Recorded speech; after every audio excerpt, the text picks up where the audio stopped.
The Formation Skanda, Volume 8, Chapter 5. Sutra. Ananda.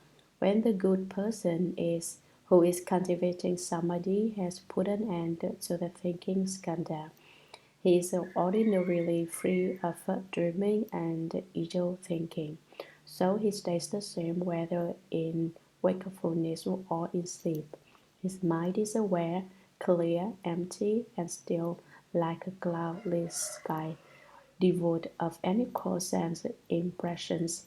He contemplates everything in the world, the mountains, the rivers, and the earth, as reflections in a mirror, appearing without attachment and vanishing without any trace. They are simply received and reflected. He does away with all his old habits, and only the essential truth remains. Commentary. Ananda. When the good person, which good person is being referred to here, the good person is the one who is developing the skill of directing the hearing inward to hear the inherent nature. He is cultivating the great Shurangama Samadhi. And who exactly is that person? He is simply whoever cultivates. The good person does not refer to any particular individual. It is not an exclusive title. If you cultivate, then it refers to you. If I cultivate, it refers to me. If he or she cultivates, it refers to him or her. Everyone has a share in it. That is, you have a share if you cultivate, but not if you don't. It's completely fair. That good person is the one who is cultivating samadhi. Cultivation refers to diligently sitting in meditation, not to eating all day long. You should sit in meditation, listen to the sutras, and study the Buddha Dharma. What should you cultivate? Samadhi power. How do you cultivate samadhi power? Sit in meditation. Samadhi arises from precepts, so the first step is to hold the precepts. Once you take the precepts, you must hold the precepts and never indulge in sexual misconduct. Men and women should observe propriety as Lord Cranny did.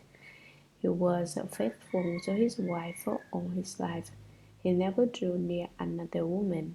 Did you see his ruddy face? It testifies to his magnanimous, proper energy.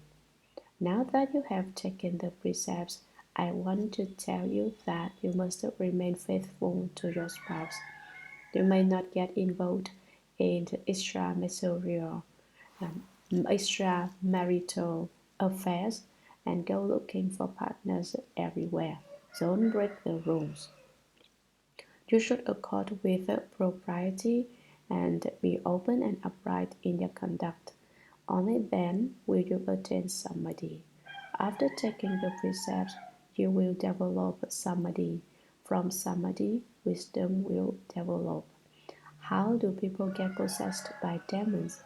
If you have a little samadhi and your wisdom is insufficient, you may encounter demonic obstacles. If your skill in samadhi is deep enough, you will be able to conquer the demons. January 1983. If you want to have a proper samadhi, holding the precepts is certainly a prerequisite.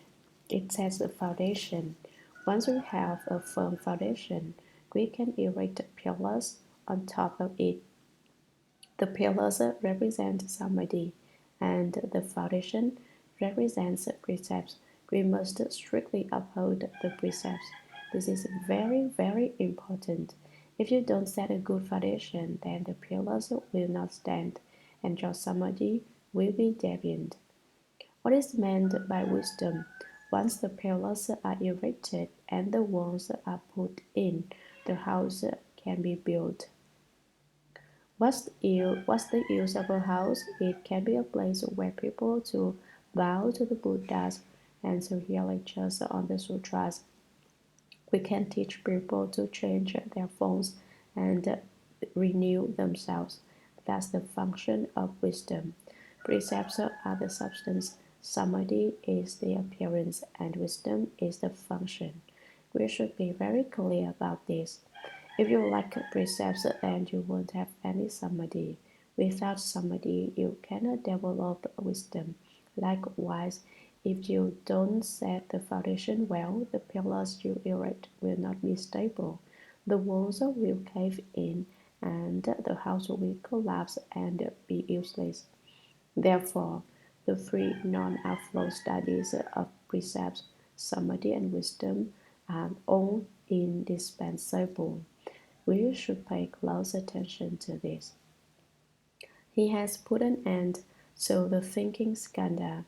Among the five skandhas of form, feeling, thinking, formations, and consciousness, the thinking skandha is destroyed. In his mind's interaction with the thinking skandha, he has conquered it. Having broken through the thinking skandha, he is ordinarily free of dreaming and idle thinking. The state he has reached is not a state of not eating or not sleeping. In this state, one still sleeps and eats but no longer dreams. Confucius once said, "Alas, I'm getting decrepit. It's been so long since I saw the duck of Troll in a dream."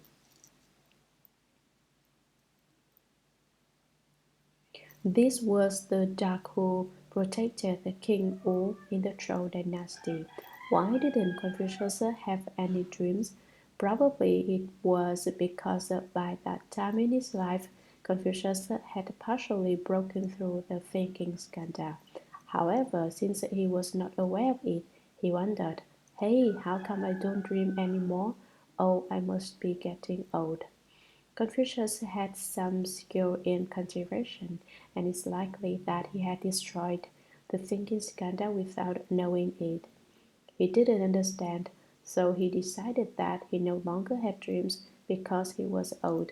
Once the thinking skandha is destroyed, dreams are gone.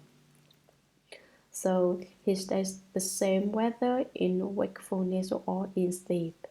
If you have read classical Chinese literature, you may know a story called The Warlord Defeated Duan at Yan, which relates how a warlord named Cheng married a girl named Jiang.